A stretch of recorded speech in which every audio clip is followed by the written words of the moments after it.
Então, o nosso irmão Felipe me desafiou a pregar de costas.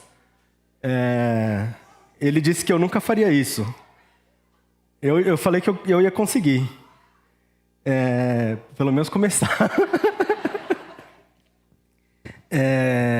Quando eu comecei a tocar no Ministério de Louvor, eu tinha 12 anos, eu tinha muita vergonha, era muito tímido.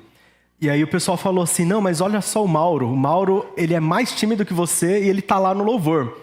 Aí eu falei, cadê o Mauro? Quem que é Mauro? E eles falaram assim, ele tá lá atrás da cortina. Ele tocava de costas no começo, mas isso distraía muitas pessoas. Eles falavam assim, não toca de costas, as pessoas vão estranhar. Aí ele se escondeu. Não tem nada a ver com a mensagem, só lembrei disso.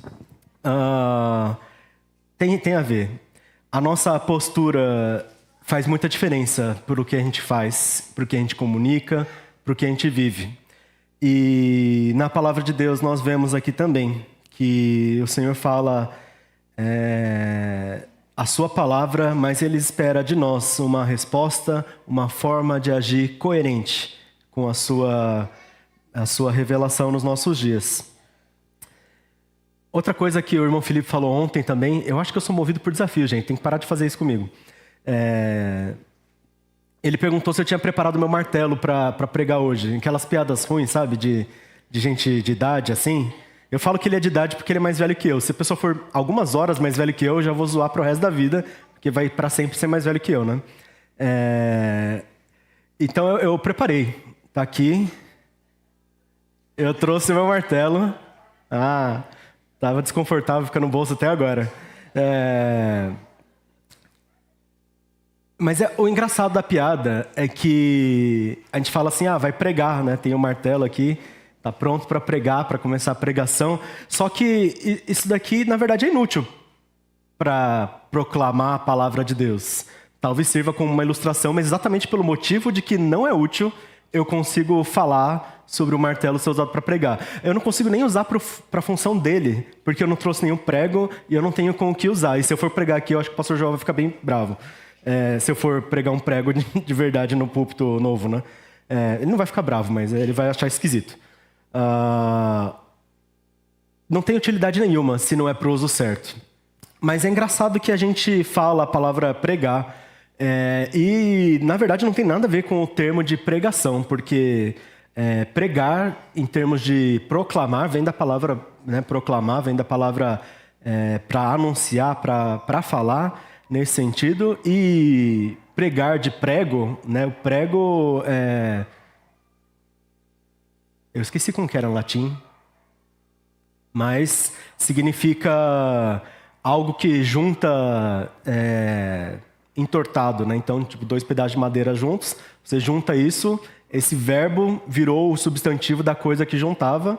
Então, o verbo de pregar virou o prego lá, mas era plídio, alguma coisa assim, não tinha nem R. Em português, a gente, por algum motivo, acha que todas as coisas têm que ser iguais e vai aproximando coisas que não tinham origem nenhuma parecido. Proclamar até parece com pregar, mas a palavra original para prego e para martelar ainda não tinham, mas elas acabam convergindo e a gente acaba confundindo. A gente faz as piadinhas e outras coisas, mas se tivesse algum uso semelhante ou alguma coisa assim, podia ser um pouco difícil de dizer, de entender o que está falando. Essas palavras são chamadas de homônimos em português, quando elas têm um significado diferente, mas elas têm um formato e uma fala até, uma pronúncia parecida. Parecida não, igual no caso, né? Isso acontece em várias coisas na natureza, coisas com origens diferentes, mas com resultados semelhantes. Em animais a gente pode ver isso. Pássaros, eles voam, borboletas voam, morcegos voam, e todos eles são animais muito diferentes um do outro. A borboleta é um inseto, o pássaro é uma ave, e o morcego é um mamífero. A gente está mais perto do morcego do que o morcego está perto da borboleta. Mas eles têm asa, e todos eles usam asa para voar. E a origem de como isso foi, o pessoal da ciência sabe melhor, mas a questão não tinha muito porquê no trajeto deles ter chegado lá em relação à origem que eles tinham. Tinha porquê em relação a onde eles queriam chegar, que era fazer funcionar. E funcionava voar para esses animais. Então, desenvolveram asas, voaram, deu certo, e isso foi o que aconteceu. Quando a gente vê uma certa necessidade e um certo uso, parece fazer sentido. Mas se a gente não entender que é diferente, a gente não vai perceber que, na verdade, não é o mesmo uso, não é a mesma coisa, e se fosse tentar usar da mesma maneira, também não daria certo. Se um pássaro for tentar voar que nem uma borboleta, não vai conseguir, até porque se tivesse a asa do tamanho de uma borboleta, não conseguiria aguentar o peso dele. Se o morcego fosse tentar voar que nem um pássaro, não iria dar conta, porque também muito pesado, e o pássaro voa mexendo o braço assim, o morcego voa mexendo o dedo, né? A asa do morcego são o equivalente dos nossos dedos, né? Do pássaro seria assim.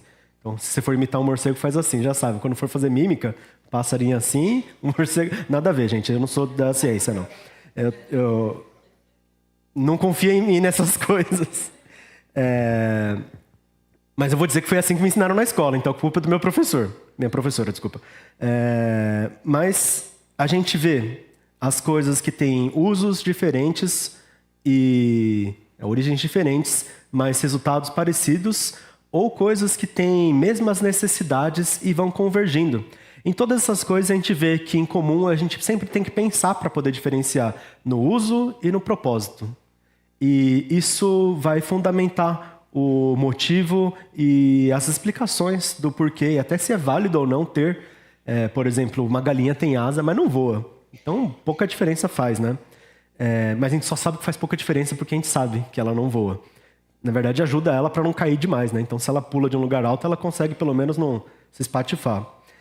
Mas, enfim, é útil para a gente entender os porquês das coisas. E na nossa série de pregações, a gente está falando cidadãos dos céus. Nós somos lembrados por Pedro lá na sua primeira carta que nós vivemos na terra como peregrinos. E peregrinos que nós somos, nós devemos nos manter segundo o que nós fomos chamados para viver, segundo também nossas origens, com uso específico nas nossas vidas. Vamos ler então o texto lá de 1 Pedro, capítulo 3, versículos de 1 até 12. Eu vou ler na versão NVI. Do mesmo modo, mulheres, cada uma de vocês seja sujeita a seu marido, para que mesmo se ele rejeitar a palavra, seja ganho sem palavras, pela conduta da esposa, a observar a conduta pura e respeitosa de vocês. A beleza de vocês não deve estar nos enfeites exteriores, como cabelos trançados e joias de ouro ou roupas finas. Ao contrário, que ela seja algo interior, imperecível, demonstrada em um espírito dócil e tranquilo, que é de grande valor para Deus. Pois assim era que também costumavam se adornar as santas mulheres do passado, cuja esperança estava em Deus. Elas se sujeitavam cada uma a seu marido, como Sara, que obedecia a Abraão ao chamá-lo de Senhor. Vocês serão filhas dela se praticarem bem e não derem lugar ao medo. Maridos, do mesmo modo, sejam sábios no convívio com sua esposa, tratando-a com honra, como parte mais frágil e cordeira do dom da graça da vida, de forma que não sejam interrompidas em as suas orações. Quanto ao mais, tenham todos o mesmo modo de pensar. Sejam compassivos, amem-se fraternalmente, sejam misericordiosos e humildes. Não paguem o mal com o mal, nem insulto com insulto, ao contrário, bendigam vocês que sabem... Bendigam, pois vocês sabem que para isso foram chamados e assim receberão bênção por herança. Pois se querem amar a vida e ver dias felizes, guarde a sua língua do mal e os seus lábios de proferir mentiras. Afaste-se do mal e faça o bem. Busque a paz com perseverança, porque os olhos do Senhor estão sobre os justos e os seus ouvidos atentos à sua oração. Mas o rosto do Senhor volta-se contra aqueles que praticam o mal. Vamos orar mais uma vez? Senhor Santo Deus, essa é a sua palavra. Nós te pedimos aqui como sua igreja que o Senhor fale no nosso meio. Revele o seu querer, nos ajude a compreender, interpretar, trazer para os nossos dias, mas também viver de acordo com o que nós temos aprendido. Que o Senhor possa falar com o seu Santo Espírito aos nossos corações nessa manhã e que nós possamos bem meditar no seu querer, na sua vontade revelada nos nossos dias. Nós oramos gratos em nome de Jesus. Amém. Amém.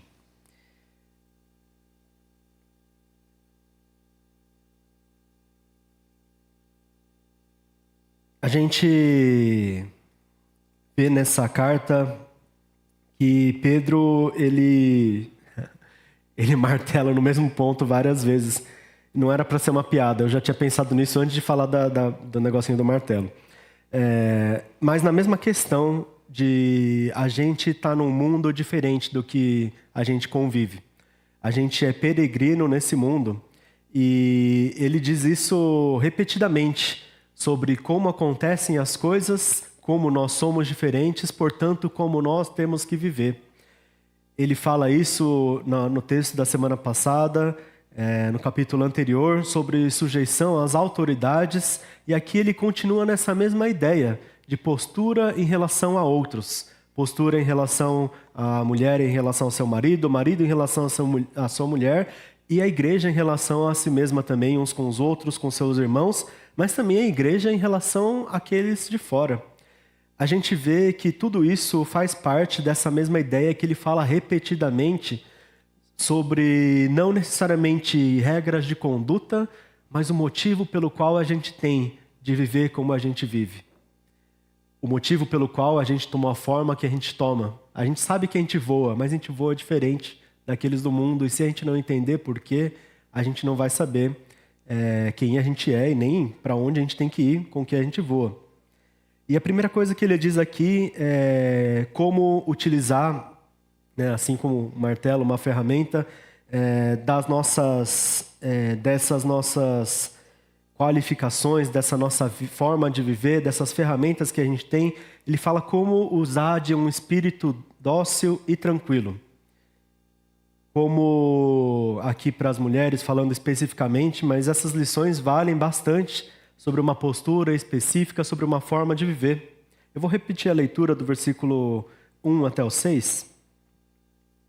Do mesmo modo, mulheres, cada uma de vocês seja sujeita ao seu marido, para que, mesmo se ele rejeitar a palavra, seja ganho sem palavras pela conduta da esposa, a observar a conduta respeitosa de vocês. A beleza de vocês não deve estar nos enfeites exteriores, como cabelos trançados e joias de ouro e roupas finas. Ao contrário, seja algo interior, imperecível, demonstrada em um espírito dócil e tranquilo, que é de grande valor para Deus. Pois assim também costumavam se adornar as santas mulheres do passado, cuja esperança estava em Deus. Elas se sujeitavam cada uma ao seu marido, como Sara, que obedecia a Abraão ao chamá-lo de Senhor. Vocês serão filhas dela se praticarem bem e não derem lugar ao medo. No ano retrasado ou passado, eu não me lembro direito, eu acho que foi ano retrasado, a nossa, na época, cooperadora Vitória, hoje missionária, foi ela que teve a graça de pregar nesse texto, e a gente pensou, nossa, coube certinho, né? O pastor Joel tem um dom maravilhoso de não planejar algumas coisas e Deus orientar para cair exatamente no negócio. Eu falo assim, nossa, né? Você pensou profundamente aqui, né? Ele falou, não fazia ideia. Várias vezes isso acontece. E eu fico pensando, será que deu errado dessa vez? Porque de todo mundo que poderia pregar esse texto, eu nem mesmo casado sou, para poder falar sobre esses relacionamentos de uma forma um pouco mais próxima. E eu fiquei bem nervoso de como que eu consigo explicar, mas como que eu consigo trazer para os nossos dias, porque é algo tão difícil da gente compreender as nuances de relacionamento. Eu posso fazer comparações, por exemplo, de conflitos, de amizade, de pessoas uma com a outra, e para resolver um conflito com uma pessoa que você talvez não conviva todos os dias, é uma coisa. Para você lidar com uma coisa que vai continuar todos os dias, é completamente diferente. Um exemplo que eu gosto de dar, porque é esquisito, mas eu também acompanho vários casais, e uma coisa engraçada que a gente sabe, eu estudei isso, depois eu fui ver na prática, muitos casais que eu acompanhava tiveram essa questão, é que existem algumas discussões que são muito bobas que acontecem nos casamentos. E normalmente as pessoas mais novas não entendem por que isso são discussões tão intensas. E as pessoas que são casadas, às vezes têm ou não têm esse problema, mas eles sabem o que é. Um exemplo que eu gosto de dar é o papel higiênico no banheiro. Vocês colocam ele para frente com a abinha do papel solta ou colada na parede encostado?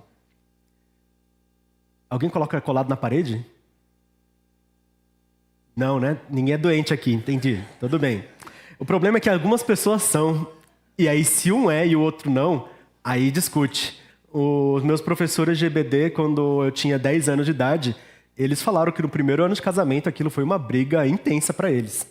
Eles estavam lá e falaram assim, não, mas o papel higiênico tem que ficar para fora, porque daí é fácil de pegar. E o outro falava assim, não, mas daí ele fica balançando lá, é esquisito. Deixa ele coladinho na parede que ele fica lá mais quieto. E cada um tinha o seu argumento. A pessoa da parede estava errada. É brincadeira, é só porque eu penso assim, né?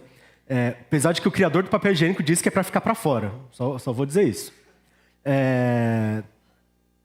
O outro exemplo é o gelo. Quando você deixa cair gelo no chão, eu falei ontem para eles também, né? O que vocês fazem? Você chuta embaixo da geladeira porque vai evaporar? Ou você pega e joga fora? Os dois jogam fora. É natural. Olha só, vamos ver outro casal aqui. Como que vocês fazem? Não caiu. Se cair um gelo, você vai fazer o quê? Pegar e jogar? Você faz isso por pressão ou porque você acha que é melhor mesmo? Ah, tá. Ó, preservou o casamento, tem sabedoria aí.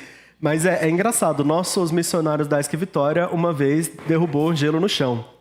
E aí, a forma como o nosso missionário da ESC foi criado era, vai evaporar. Aí ele chutou. E aí, a nossa missionária Vitória viu. Ela falou assim, só que ela tem uma eloquência tão grande com os sentimentos e as emoções, que ele perguntou, não, mas por que isso vai evaporar? Qual que é o sentido de pegar? E ela não explicou, ela só continuou grunhindo, chorando, e sofrendo. Ela começou a chorar, de verdade, e eventualmente ele pegou o gelo do chão.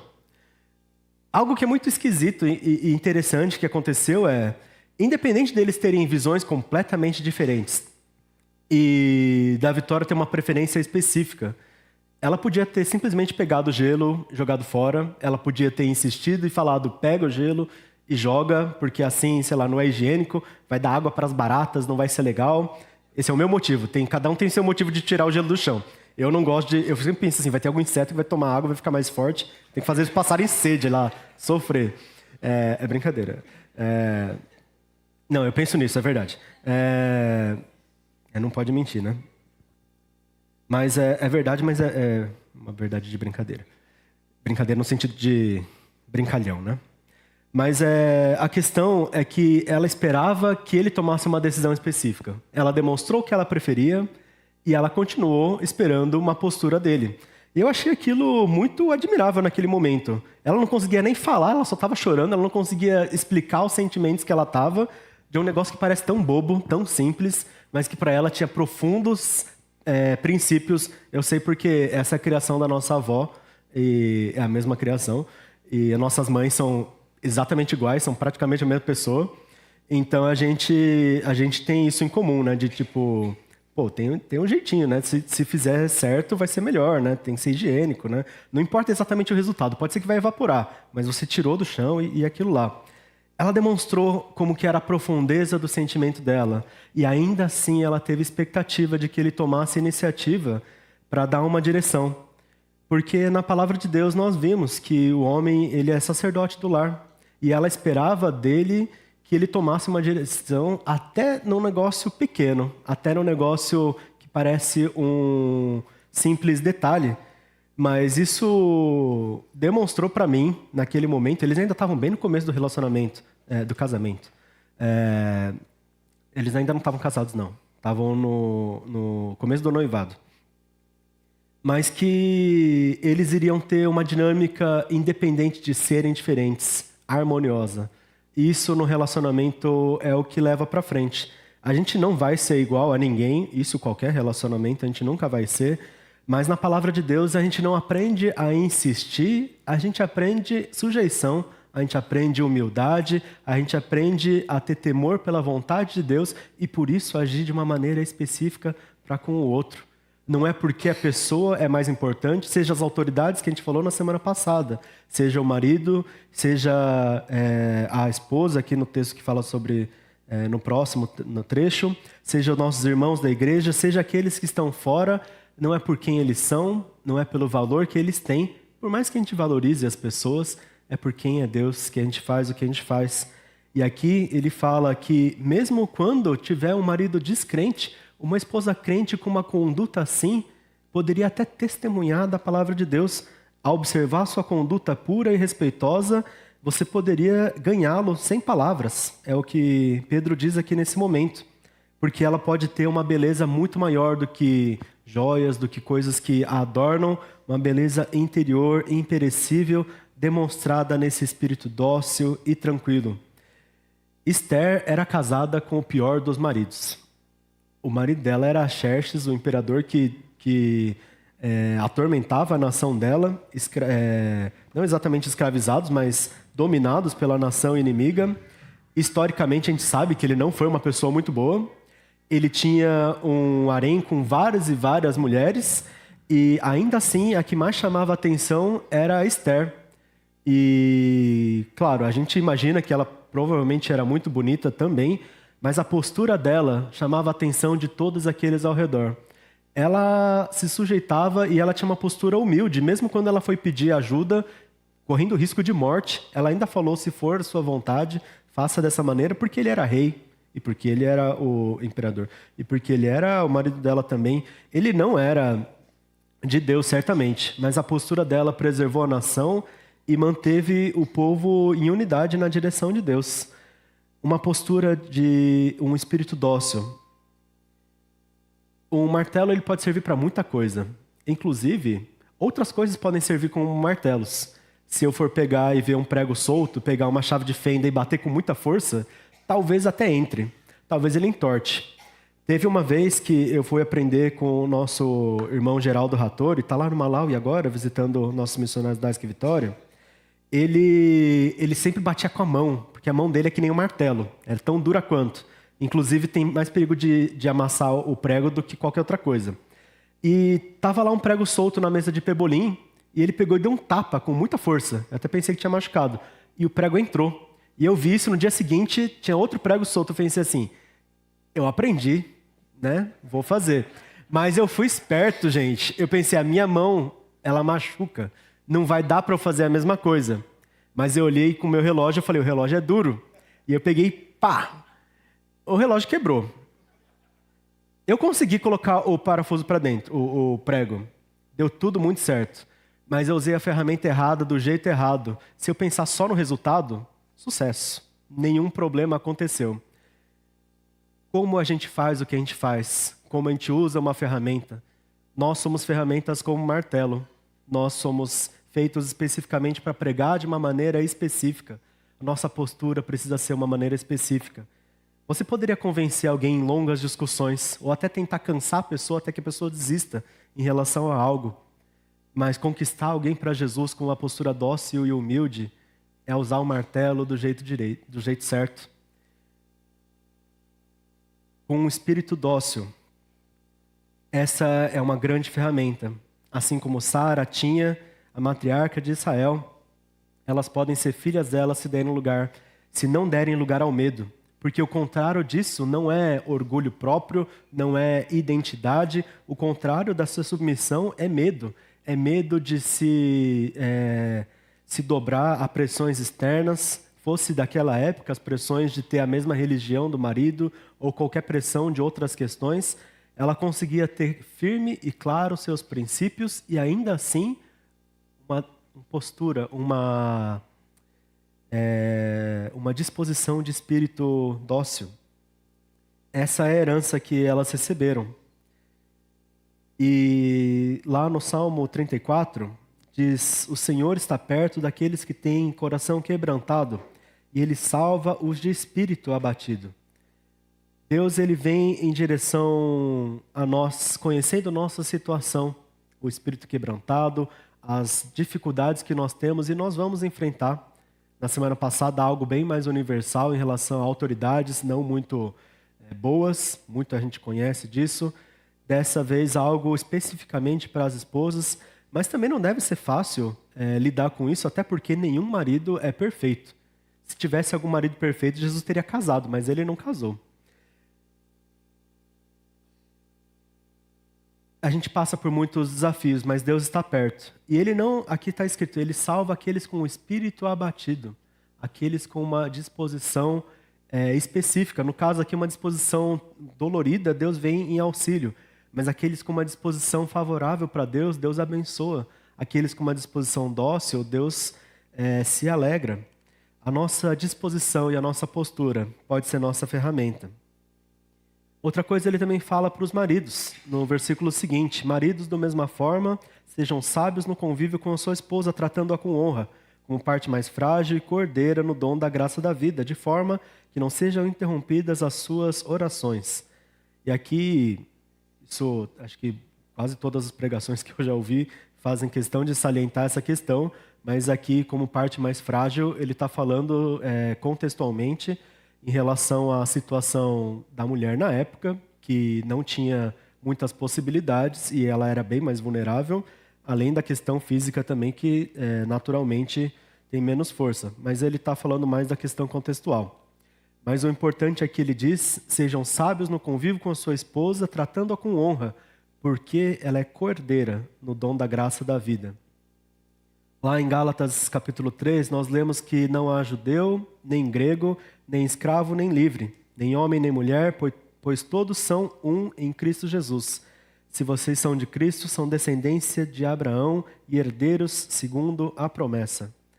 Assim como descendentes de Sara seriam as mulheres, os homens também herdeiros de Abraão. Aliás, todos nós somos herdeiros de Abraão, porque Paulo aqui diz aos Gálatas que depois que nós encontramos com Jesus, não existe mais essas distinções humanas de judeu, de grego, de escravo, de livre, de homem ou de mulher, porque todos em Jesus Cristo são um.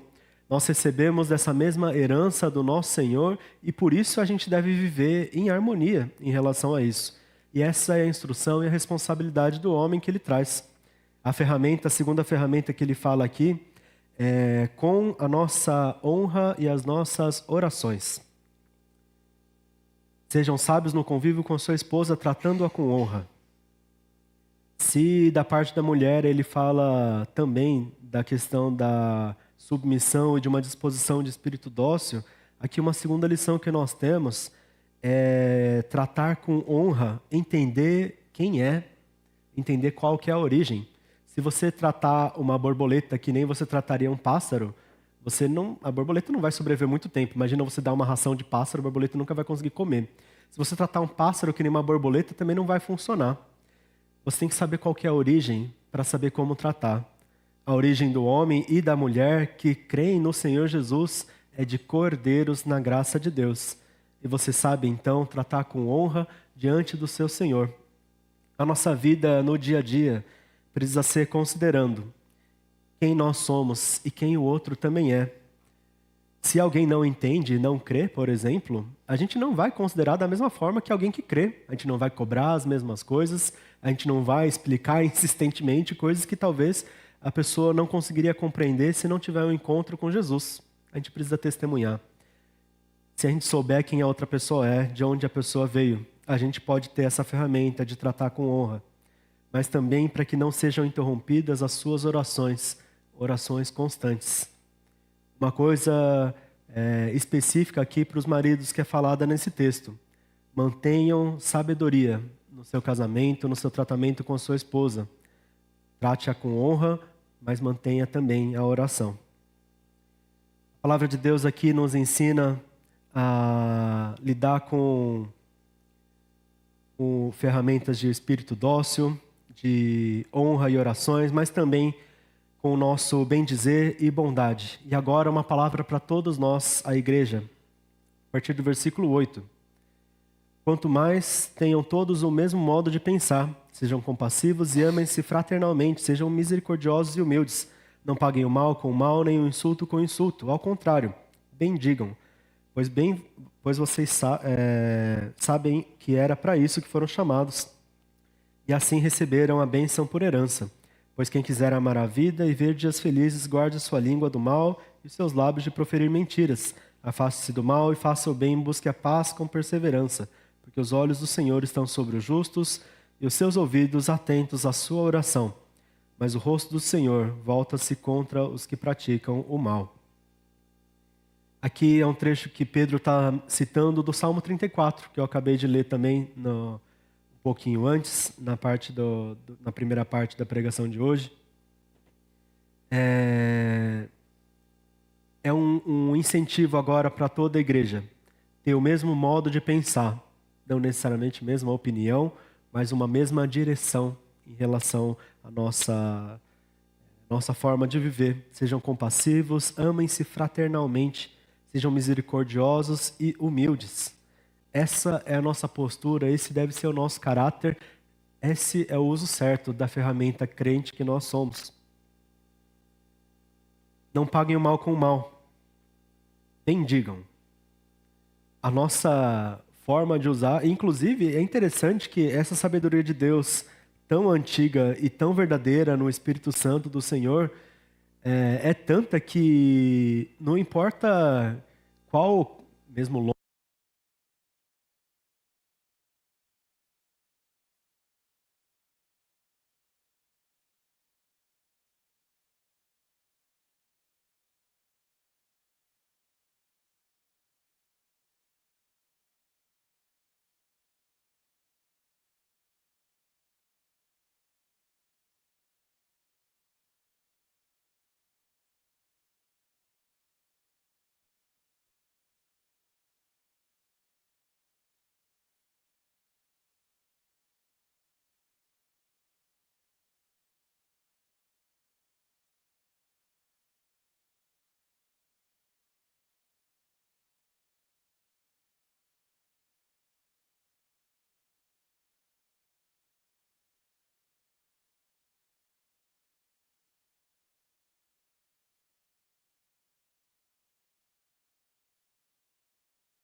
com as lutas, a nossa responsabilidade não é consertar o mundo, é ser quem nós somos diante de Deus, porque é Deus quem está tratando esse mundo. Deus que é um Deus de cura, Deus que é um Deus que age nesse mundo com o seu poder. E o que Ele nos chama para fazer não é exercer força, mas exercer bondade. Afaste-se do mal e faça o bem. Busque a paz com perseverança. Na continuidade desse texto de Salmo que Pedro cita até o versículo 16 ou 17, no versículo 22 ele diz o seguinte, Davi: O Senhor redime a vida dos seus servos. Ninguém que nele se refugia será condenado. Esse é o Senhor que Davi agora, fugindo de Abimeleque, aliás, fugindo de Saul, encontrando-se com Abimeleque, ele se depara na pior posição que ele poderia estar. Ele tinha sido um dia o grande guerreiro de Israel, e agora o próprio rei dele, de quem ele acalmava com a sua harpa na sua juventude, e depois continuou acompanhando e representando nas suas batalhas, começou a persegui-lo. Saul agora já enfurecido, enlouquecido, persegue Davi. Davi tem que fugir para não ser morto, e ele vai em território inimigo, e quando ele encontra o rei inimigo, ele tem que se fazer de louco nesse momento. E é nessa hora que ele fala esse salmo, que ele canta esse salmo. Buscar a paz e fazer o bem, diante do inimigo que te persegue, diante do povo inimigo que te força a não ter outra escolha senão se fingir de louco para poder sobreviver. Ele sabe que quem no Senhor se refugia não será condenado. Não foi a situação que estava encurralando ele, pelo contrário, ele estava tão disposto, tão capaz, tão livre, tão protegido, tão bem quanto ele poderia estar, porque diante do seu Deus ele poderia responder com bem dizer, com bondade, com uma resposta de língua de acordo com o Senhor, não falando mentiras, mas vivendo dias felizes diante do seu Deus, buscando sempre o bem do Senhor. A nossa terceira ferramenta aqui é responder com bem dizer e viver em direção à bondade de Deus. Como você tem vivido a sua vida? Seja como esposa em relação ao seu marido, seja como marido em relação à sua esposa, seja como um crente em relação à igreja ou como um crente em relação a esse mundo. Será que nós temos usado de forma adequada as ferramentas que nós somos? Ou será que a gente tenta alcançar o mesmo resultado com uma origem diferente, pensando que o que a gente precisa fazer é conquistar algo, resolver algum problema? alcançar algo com nossas forças. A palavra que Pedro fala aqui aos peregrinos, aqueles que pertencem ao reino de Deus, que é o que é importante, a nossa postura. Se eu pregasse de costas a pregação inteira, eu poderia até falar o mesmo conteúdo, mas ela talvez não alcançaria exatamente o coração de cada um. Porque minha postura ia revelar talvez que ou eu não me importo, ou eu não estou me comunicando com vocês, ou estou talvez prestando atenção em alguma outra coisa. Se você fala com alguém, imagina que eu esteja conversando com o Theo, mas eu começar a olhar para lá, eu posso até falar um monte de coisa, o Theo talvez ele comece até a parar de prestar atenção no que eu estou dizendo, pensando que o importante está lá, ele olha para trás assim, ou ele acha que não é com ele, e não funciona. A postura que a gente tem em relação ao que a gente vive, isso é o que a gente tem que carregar diante de Deus. É o que nós somos chamados a viver, incentivados por Pedro nessa palavra. Que o Senhor possa falar nos nossos corações, na nossa vida, no nosso caminhar. Que nós possamos aprender a ter posturas específicas. Seja a esposa, seja marido, seja você crente no meio que você está. Que nós possamos compreender. Em tudo, buscamos a bondade do Senhor. Vamos colocar diante do Senhor, então, nossas vidas em oração, pedindo que Ele nos sonde, nos oriente, nos capacite também, porque certamente uma postura ousada precisa de coragem do Senhor. Certamente uma postura de humildade exige mais força do que nós somos capazes, mas graça de Deus que a força dele é maior. Certamente uma postura de honra exige conhecer algo que vai além do nosso entendimento, mas o Senhor é Deus. E Ele pode revelar com o seu Santo Espírito a cada momento, mesmo que nós não sabemos e não entendemos. Então coloque a sua vida diante do Senhor. Creia nesse momento com fé, com certeza de que o Senhor pode agir, pode te trazer crescimento, pode te trazer retidão, pode trazer uma postura alegre de viver com bondade, não uma postura encurralada por esse mundo, mas uma postura que demonstra que o Senhor é Deus, soberano sobre todas as coisas. Se há alguém aqui que também tem ouvido essa pregação e não conhece a palavra do Senhor, se o Senhor tem te incomodado em relação às contradições desse mundo, a posturas que não fazem sentido, a ações que são duras demais, esse é o convite também para entregar a sua vida, para buscar uma forma de viver que busca bondade e não conflitos, que busca a Deus e não a si mesmo. Senhor Santo Deus, nós estamos diante do Senhor. Nós, como sua igreja, dispostos na sua palavra para termos nossa postura, nossa ação, nossa forma de viver reorientada pelo Senhor. Nós te pedimos que o Senhor nos ajude nessa longa jornada, que é buscar pela sua bondade, que é ter uma postura de humildade, um espírito dócil, que é agir com honra, e talvez nesse mundo seja considerada como uma postura fraca, mas para nós é a melhor postura que nós podemos ter, porque é assim que nós nascemos para viver. E não apenas te agradar, mas nós somos fortalecidos pelo Senhor, então reforça a nossa fé, para que forte também possa ser nossa convicção, nossa declaração, nosso agir, nosso viver, nosso testemunhar. Que a sua bondade possa permear nossos dias, possa trazer paz aos nossos corações. Nós oramos confiantes no Senhor, no seu santo nome, em nome de Jesus Cristo. Amém.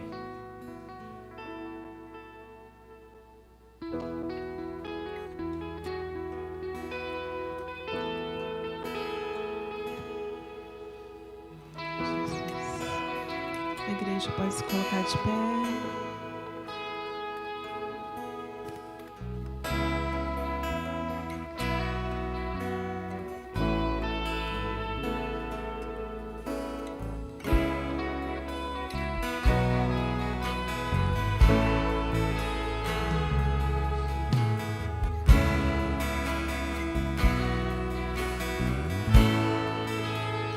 Graças eu te dou, Pai, pelo preço que pagou, sacrifício de amor que me comprou.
Vamos juntos então receber da bênção do nosso Senhor. Que a graça do nosso Senhor Jesus Cristo, o amor de Deus, o nosso Pai, a comunhão do seu Santo Espírito sejam conosco, a Igreja de Cristo hoje, para todos sempre. Amém. Amém.